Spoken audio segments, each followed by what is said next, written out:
क्या तुम्हें सीमाएं पहले ही तय कर लेनी चाहिए थी? और ये सब सोचते सोचते तुम्हारा हृदय थक चुका है। तुम खुद को संभाले रखने से थक चुके हो, सामान्य होने का दिखावा करते करते थक चुके हो, आगे बढ़ने की कोशिश करते करते थक चुके हो, जबकि तुम्हारा मन बार बार पीछे मुड़कर देखता रहता है। लेकिन महादेव जी कहते हैं, मैंने ये सब देखा है।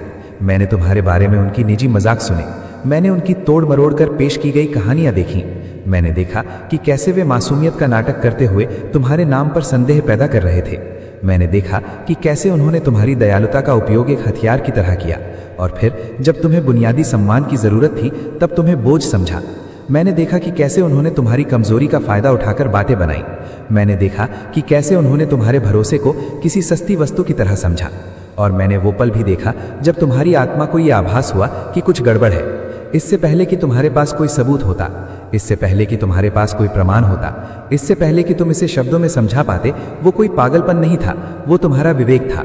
और महादेव जी कहते हैं, तुम पागल नहीं हो, तुम कोई अति प्रतिक्रिया नहीं कर रहे हो, तुम अधिक संवेदनशील नहीं हो, तुम केवल आध्यात्मिक असंतुलन पर प्रतिक्रिया दे रहे थे।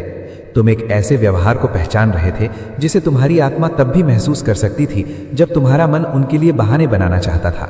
वो आंतरिक अवरोध जिसे तुम लगातार नजरअंदाज करते रहे क्योंकि तुम उनमें अच्छाई देखना चाहते थे, वो तुम्हारी कमजोरी नहीं थी, वो तो बस प्रेम की उम्मीद को जिंदा रखने का एक प्रयास था। लेकिन अब मैं तुम्हें प्रेम और पहुंच के बीच का अंतर सिखा रहा हूं। किसी के साथ संबंध टूट जाने पर भी प्रेम तुम्हारे हृदय में बना रह सकता है। तुम किसी को क्षमा कर सकते हो और फिर भी उसे दोबारा अपनी भोजन की मेज पर स्थान नहीं दे सकते। तुम किसी के लिए प्रार्थना कर सकते हो और फिर भी उस दरवाजे को बंद रख सकते हो जिससे वे गंदे